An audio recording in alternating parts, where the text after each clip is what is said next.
Sharks is so over in TCG, but it's just the beginning in MasterDuel. Let's check out what the core will look like for Sharks after the upcoming April pack release. This deck has 14 one-card combos, 3 Buzzsaw Shark, 3 Big Jaws, 2 Jet Shark, which can combo into Kragan if you send Crystal Shark to the graveyard, but if you're also running DECKLIST, then you can draw 2, and there's a chance you can explode into a bigger end board or draw into more hand traps. And then we have 6 Searchers, 3 7th Tachyon, 3 7th Ascension. With 14 starters, that gives us a 90% consistency.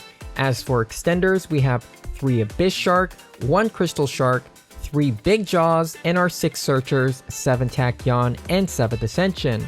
Our starters are also extenders. We also have 2 Jet Shark and 1 Aqua Jet. These 16 cards gives us a 94% chance of drawing an extender. Add these extenders with 2 Called by the Graves and 1 Crossout Designator, and you get a deck that can consistently play through at least 1 or more disruptions. It's because we're able to reach this level of consistency without other types of extenders that we don't really play those old extenders anymore, like Shathanas, Nettles, and Harpooners. You could play 1 or 2 of them if you'd like. Nettle can recycle extra deck monsters. Ready Fusion is a spell so we can trigger Big Jaws more often. Things like Primites can also trigger Big Jaws more often. Exi is another card that if you play it, you can get 1 more extra disruption on the field. We've explored how you can play with or without it using Jet Shark combos. I have some videos on what those combos look like. To fill the rest of the deck, I'm going to put 1 or 2 win more strategies. Some people like to put things like Exi Splash, Goes in Match, and then there's also Barrier Statue. It is a searchable floodgate because of 7 Tachyon. Then you would just simply fill the rest of the deck with hand traps. I like running 2 Maxis, 3 Ash, 3 Imperm, 1 Triple Tactics Talents, and then 3 Dominus Impulse with 1 Mulcharmy Parillia. 12 hand traps is how I'll be playing the deck. Some people might prefer a little bit more going second power. They'll take out the Talents, take out the Exi Splash, put in 2 more hand traps. 3 Parillia also gives you a little bit more consistency going first. You're not really losing out on that since Parillia is a level 4 water. You can use it for combos such as special summoning it with Aqua Jet or using it with combos with Abyss Shark if you happen to have no access to your other fish. This gives you 18 flexible spaces to do whatever it is you wish to do with your deck. In the extra deck, we have 10 extra deck monsters that I think are very important to making this deck function. We have our Bahamut Shark, which summons our Libertu Dragon, our substitute for Totally Awesome. Then we have Abyss Dweller, which can cancel the graveyard. You have 101, which allows us to search the deck for any level 4 water monsters using 7 Tachyon. You're not going to need C101 since Big Jaws searches Abyss Shark. So that frees up space in your extra deck, and you can also just run 103 instead of 101. It is a super rare, a budget option for people. We also have 2 Stealth Kragan.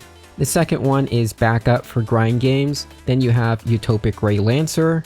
This helps us going second, whether it's discarding the Exi Full Armor Trap card so we can OTK much easier or trigger Full Armor Dark Knight Lancer's effect, or to attack the opponent and during the battle phase, you negate their effects permanently.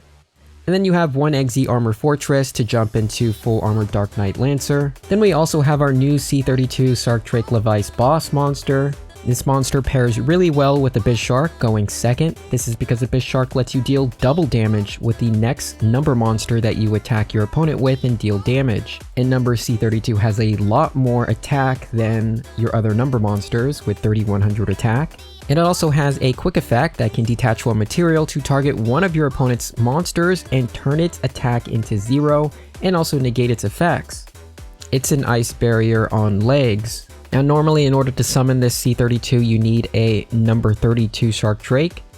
You can use number 32 as material by discarding a spell from your hand. But if you have Exi Splash in your main deck, then you don't necessarily need number 32. But it can come in handy if for some reason you can't get Exi Splash into the graveyard. Another target for Exi Splash is DD Wave High King Caesar. You would need a rank 5 like Valiant Shark or Nash Knight or Sarktrake Levice on the field, and then you would just banish the Exi Splash, special summon the rank 6 on top of your rank 5 Exi Water monster. DECKLIST is another option because it turns Jet Shark into a more explosive 1-card combo. Baguska is an out to max C. Most people will not destroy Stealth Kraken spawn if they read your Stealth Kraken. But since you're destroying your own Stealth Kraken with Virtue Stream anyway, and we also have the space in our extra deck for Stealth Kraken spawn, unlike TCG where their extra deck is a little tighter due to having 2 Bahamut Sharks and 2 targets for Bahamut Shark, you can safely run a Stealth Kraken spawn in MasterDuel. You may also consider running a second rank 5 water alongside Exi Armor Fortress. This is because you may lose Exi Armor Fortress for some reason, and then you might need a rank 5 to jump into Dark Knight Lancer. Nash Knight is the most powerful of the two simply because it has a very powerful removal, non-destruction, non-target removal. You just attach the opponent's monster to it as material just like Dark Knight Lancer. But because its cost requires that you attach a number 101 to number 107 to it as material, and we only have one number 101 to number 107 in our extra deck, it means you can only activate Nash Knight once. Valiant Lancer, on the other hand, is a target destruction effect. Valiant Lancer also has an interesting second effect. If a Water Exi monster you control is destroyed, you can place a spell on top of your deck. This gives you a powerful follow-up if you have things like Droplet, or if you're just trying to roleplay anime memes, then you can just place 7th one on top of your deck. This is an easy effect to trigger now that we have Virtue Stream, which can destroy your own Water Exi.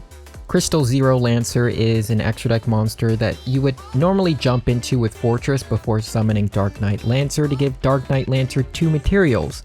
This allows Exi Remora to detach those 2 materials, so then you can special summon 2 fish from the graveyard. It would be mandatory to play Crystal Zero Lancer if you are playing Remora, but if not, then just not. Zeus is another monster that is optional. I'll be running 3 Dominus Impulse, and because of how searchable Abyss Shark is, you're almost always waterlocked, but there are certainly moments in which it could help you going second, and you just need to wipe your opponent's board. My initial plan is that I'm going to be running 32 even though I'm running Exi Splash. I'm going to run Dagaris, Baguska, Kraken Spawn, and Nash Knight. So how are you building your deck? What techs, extenders are you using? Less than 2 days until the Sharks are released.